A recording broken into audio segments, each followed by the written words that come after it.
pagi pemirsa, sekarang saya lagi main-main di wilayah pesisir barat Lampung.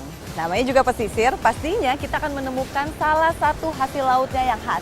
Dan di sini yang khas adalah ikannya. Nah, ini dia nih ikannya pemirsa. Gak main-main pemirsa, jadi kalau mau menemukan populasi terbesar dari ikan moncong tajam yang satu ini di wilayah Sumatera, ya harus datang ke Krui. Tapi kira-kira nih, penduduk sini pada tahu nggak ya ini ikan apa?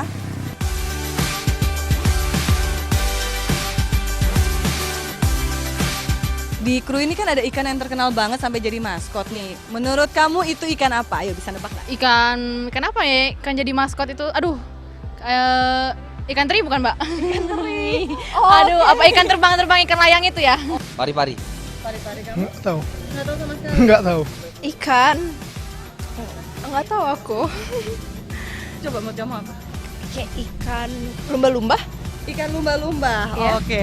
Nah pemirsa, ternyata banyak juga yang nggak tahu ya ikan yang menjadi maskot di Krui ini. Padahal terkenal banget loh, yaitu ikan blue marlin. Nah, kira-kira olahan apa aja sih yang ada dari blue marlin?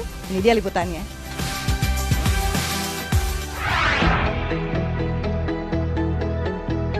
Pemirsa dulu sekarang, bagi yang suka berpetualang, perjalanan 7 jam dari kota Bandar Lampung seperti ini nggak ada ruginya.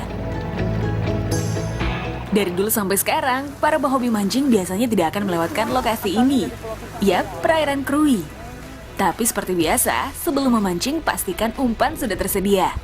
Nah pemirsa, sekarang ini kita lagi muter-muter buat nyari umpan ya. Iya. Jadi sebelum mancing tuhuk ini harus dicari dulu umpannya yang hidup. Kenapa harus hidup nih? Karena ketika kita pakai umpan hidup, itu marlin itu lebih efektif buat melihat umpan yang hidup gitu kan. Soalnya bergerak gitu dia Kak. Gitu. Nah, terus berarti kalau umpannya yang hidup itu seperti apa? Seperti kalau kami panggilnya ikan mencila Ikan ataupun ikan tongkol-tongkol kecil gitu. Oh, oke. Jadi kita harus cari dulu yang benar-benar hidup, jadi supaya dapat marlinnya itu gampang ya. Iya. Oke, mari kita cari.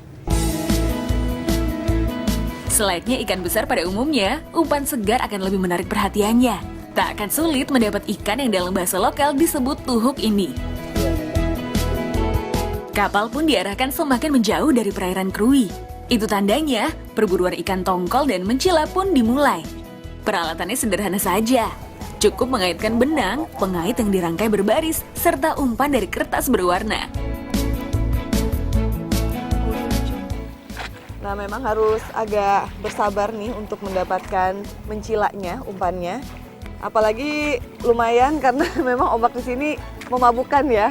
Maklumlah kita kan ada di Samudra Hindia. Nah, tapi nih Bang Bobi, kira-kira kemungkinan besarnya kita dapat nggak untuk umpannya ini?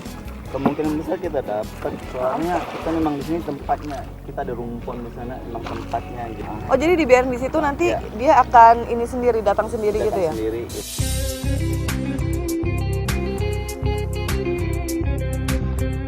Sekalipun sudah berada di markas tongkol dan mencila, ramainya nelayan yang menjaring umpan membuat aksi memancing jadi tidak mudah.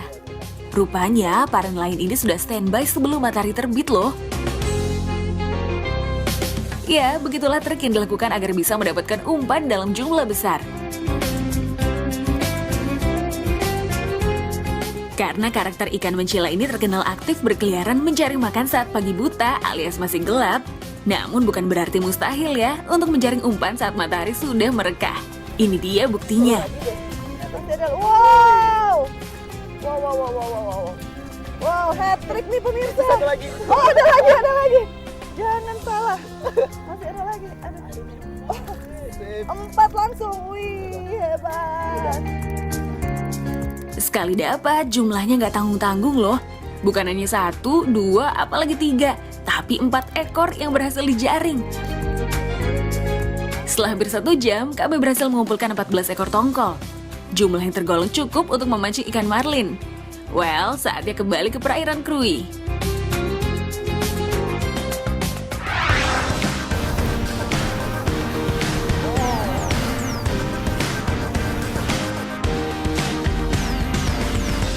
Nah pemirsa, ada yang unik nih dengan cara memancing ikan marlin. Pemirsa tentu tahu dong, umumnya saat memancing untuk bisa menjerat target, maka tangan harus selalu siaga memegang alat pancing. Tapi hal berbeda justru berlaku saat menangkap ikan marlin. Umpan yang dikaitkan pada drum dilemparkan begitu saja ke perairan. Lebih aneh lagi, kapal justru harus menjauh dari barisan umpan. Kalau begini caranya, lantas gimana ya caranya bisa mendapatkan ikan marlin? Ini dia jawabannya pemirsa. Gerakan drum yang secara mendadak terlihat sangat dinamis menjadi sinyal awal. Disusul dengan lompatan ikan marlin yang terjadi selama beberapa kali. Gelagat ini rupanya mengisyaratkan jika ikan marlin sudah terjerat umpan. Itu artinya, nelayan harus sesegera mungkin mendekati drum. Sekalipun sudah terjerat umpan, menarik tuhuk bukan perkara mudah. Butuh trik khusus dalam memainkan tali pancing. Yap, karena bobot ikan marlin di perairan Krui minimalnya saja bisa mencapai 20 kg loh. Alhasil, kalau tergesa-gesa, bukan tidak mungkin marlin bisa terlepas. Apalagi jika beratnya mencapai lebih dari 50 kg, besar kemungkinan nelayan malah ikut terseret ke laut. Seperti ikan berjenis blue marlin yang didapatkan ini, diperkirakan beratnya mencapai 100 kg. Wah, kalau sudah berurusan dengan kelas berat sih, keterampilan tarik ulur saja tentunya tak akan cukup. Perlu adanya bala bantuan ekstra. Terbukti, 3 orang saja masih kewalahan mengendalikan seekor marlin jumbo ini. Kalau dihitung-hitung nih pemirsa, harga 1 ekor tangkapan setara dengan emas 5 gram alias 3 juta rupiah. Ya, karena per kilogramnya ikan marlin dihargai hingga Rp30.000. Tak heran jika para nelayan selalu menjual ikan tuhuk hasil tangkapannya. Setelah berhasil dilumpuhkan, marlin dibawa menuju ke darat. Aduh, berat banget. Nah, jadi pemirsa, ini ada semacam tradisi setelah kita mendapatkan ikan tuhuk ini ya. Biasanya itu kita potong ekornya. Itu bertahan dari dulu sampai sekarang. Nah, itu alasannya kenapa harus dipotong ekornya? Sebenarnya itu budaya dari dulu itu selalu kayak gitu. Tapi sebenarnya itu cuma untuk sayur, untuk sekilo 2 kilo untuk sayur keluarga gitu aja sebenarnya itu. Oh, jadi itu semacam apa ya? Ya namanya kita udah susah-susah ngambil ikan tuhuknya. Jadi perlulah ya ada yang dibawa pulang ke rumah untuk dicicipi, dinikmati bersama keluarga gitu ya. Gak disangka ya, sekalipun mencukupi kebutuhan finansial menjadi utama dalam menangkap ikan tuhuk, masyarakat di Pulau Pisang Krui ini tak lantas melalaikan esensi dari sebuah perjuangan di tengah laut.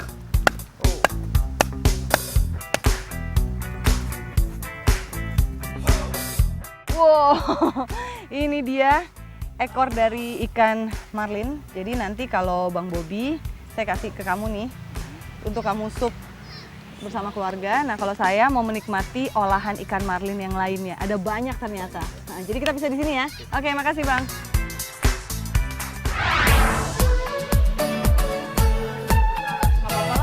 Kalau sudah urusannya di darat, tempat yang paling cocok untuk mendapatkan ikan marlin di mana lagi selain di pasar. Tapi ternyata ada pemandangan menarik di sini. Oh, lagi ngegiling nih ya Bang ya? Nah, pemirsa, saking banyaknya ikan tuhuk atau marlin di sini, sampai-sampai di pasar ini kita bisa menemukan tempat penggilingan. Jadi khusus untuk menggiling ikan-ikan ini menjadi berbagai olahan. Jadi kita nggak perlu repot-repot lagi nih di rumah untuk menggiling ya Bang ya. Cukup di sini aja langsung bisa jadi gilingan. Tingginya jumlah ikan marlin yang dikonsumsi oleh masyarakat Krui menjadi peluang emas bagi jasa penggilingan daging ikan. Bayangkan, dari pagi sampai sore, kantong-kantong berisi ikan tak ada habisnya mengantri untuk digiling.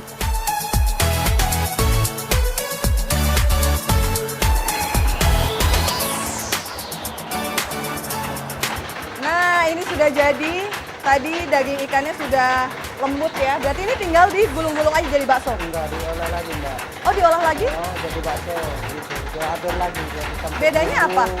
Oh, dikasih bumbu. Oh, jadi ternyata pemirsa ini ada orang yang nitipin bumbu gitu ya. Jadi nanti tinggal abangnya aja nih meraciknya. Oke, berarti ini langsung ditaruh aja gitu.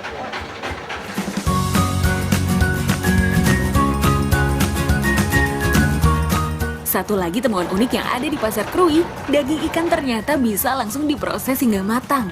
Cukup sediakan bahan dan bumbunya, mulai dari campuran telur, daun bawang, bawang putih, garam, bawang goreng, dan tepung terigu. Untuk melumatkannya, cukup diberi tambahan es batu. Jadi makin penasaran, kira-kira hasilnya akan seperti apa ya? Bahan-bahan yang sudah dicampurkan bersama, kemudian diaduk terus-menerus menggunakan mesin hingga merata. Sekalipun ada tenaga mesin, tangan tetap harus selalu siaga untuk mengaduk adonan. Lumayan juga mengikuti proses yang satu ini, karena ampuh membuat tangan membeku seketika. Adonan yang sudah jadi diperiksa kembali tingkat kekenyalannya.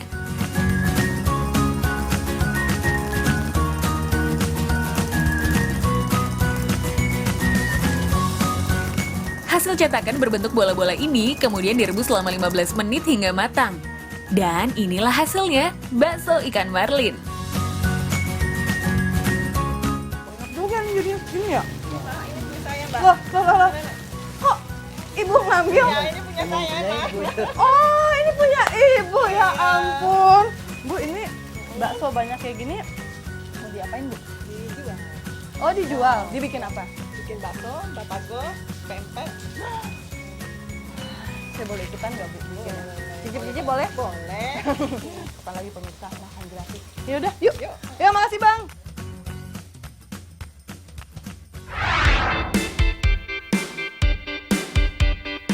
Untuk membuat batagor, wajib hukumnya menggunakan daging tuhuk yang belum dicetak. Tahu yang sudah digoreng, kemudian disobek bagian tengahnya untuk memberi ruangan bagi olahan daging tuhuk. Ini baru namanya hidangan yang memuaskan.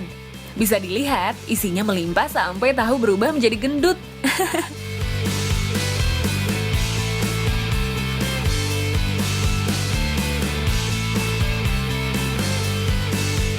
Kalau sudah selesai, proses selanjutnya adalah menggoreng hingga warnanya berubah keemasan.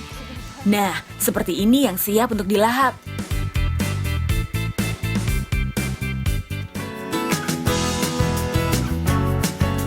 Tidak hanya batagor, masih ada sajian sate serta sop kepala ikan yang seluruhnya berasal dari ikan marlin. Wah, mumpung masih hangat nih pemirsa, jadi langsung saja, sikat! Kalau Bandung punya batagor ikan tenggiri, Lampung juga punya versi ikan marlin. Sekalipun memiliki kandungan gizi yang sama, mulai dari protein hingga kaya akan omega 3, soal rasa sih jelas beda ya.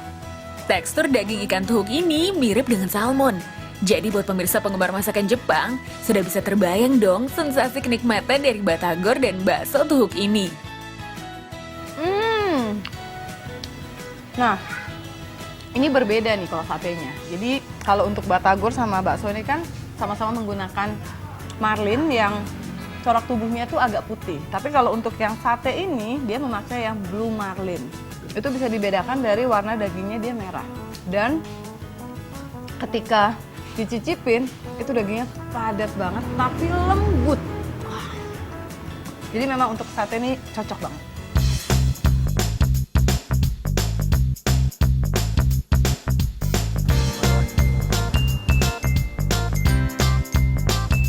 Ini dia salah satu keajaiban ikan tuhuk. Jika mayoritas daging ikan mudah hancur saat diolah menjadi sate, lain halnya dengan daging tuhuk. Semakin dibakar, tekstur daging malah berubah menjadi padat.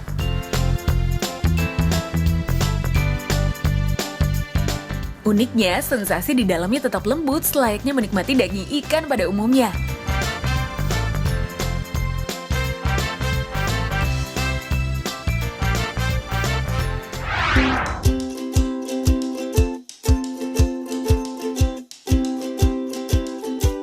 Wah, puas ya menjelajah wilayah pesisir barat Lampung sambil menikmati sensasi kesegaran ikan marlin. Tapi perjalanan kuliner kita menikmati potensi perairan Lampung belum berakhir ya pemirsa. Jadi jangan kemana-mana, tetap di Dulu Sekarang.